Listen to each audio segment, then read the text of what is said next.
Norway, peaceful, scenic, safe. But even in the calmest corners of the world, darkness can surface.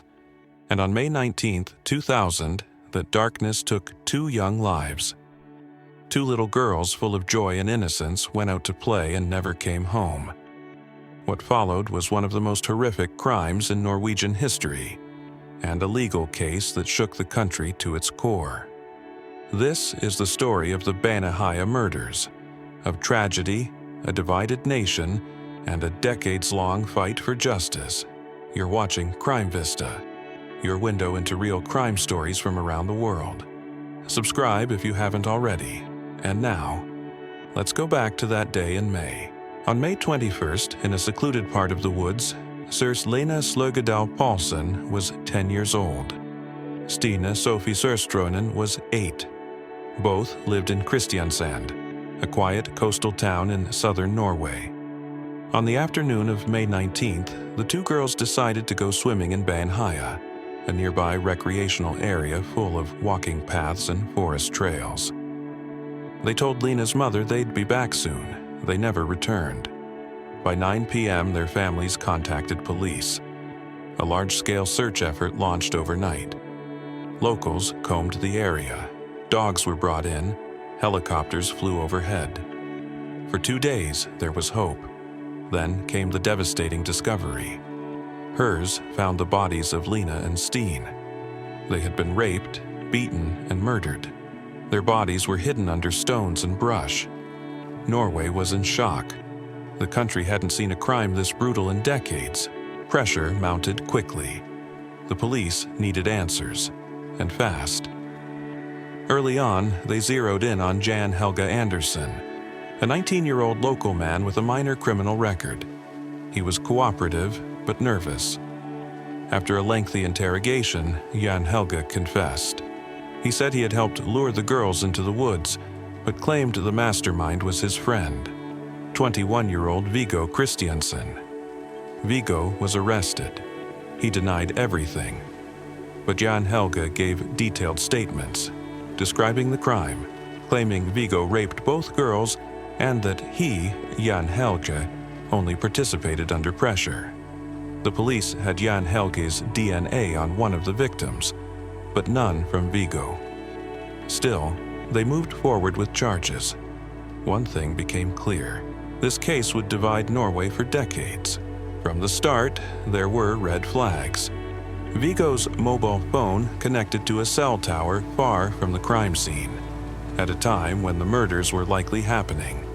His family said he'd been home and couldn't have left unnoticed. No physical evidence, no DNA, fingerprints, or fibers linked him to the scene. Yet the prosecution leaned heavily on Jan Helge's testimony. The motive? According to prosecutors, a thrill kill driven by deviance and dominance. Viggo's character was torn apart in court. Journalists portrayed him as a loner with a dark personality, but the technical evidence didn't match the narrative, and some officers privately questioned the integrity of the case. The trial began in 2001. Public opinion had already turned against Viggo. Jan Helge testified in graphic detail. He portrayed Viggo as a manipulative figure who forced him to participate. Viggo continued to assert his innocence. He refused a plea deal. He challenged Jan Helge's version point by point, but it wasn't enough. Viggo Kristiansen was found guilty of both rapes and murders. He received 21 years in prison, the maximum under Norwegian law. Jan Helge was sentenced to 19 years. Many believed justice had been done, but not everyone, especially not Viggo's family, who believed the wrong man had been convicted. Years passed, but questions didn't fade. Independent investigators started digging deeper. Journalists uncovered inconsistencies in Jan Helge's testimony. Experts reviewed the phone data and concluded Viggo's alibi had been dismissed too easily. Norway's Criminal Cases Review Commission was petitioned multiple times, but denied a retrial. Then, in 2017, new DNA analysis confirmed something shocking. none of Viggo's DNA was present, only Jan Helge's. Finally, in 2021, more than 20 years after the murders, the case was reopened. In 2022, Viggo Kristiansen was officially acquitted by Norway's Supreme Court. After 21 years in prison, he walked free. A man wrongly convicted of one of Norway's most horrific crimes. The Norwegian government issued a public apology. Viggo was granted financial compensation, but no amount of money could return the decades lost. Jan Helge remains imprisoned, but with his original testimony discredited, many now wonder what really happened in Baneheia. The Baneheia murders took 2 innocent lives far too soon. They left behind grieving families, a stunned nation, and one man wrongly labeled a monster.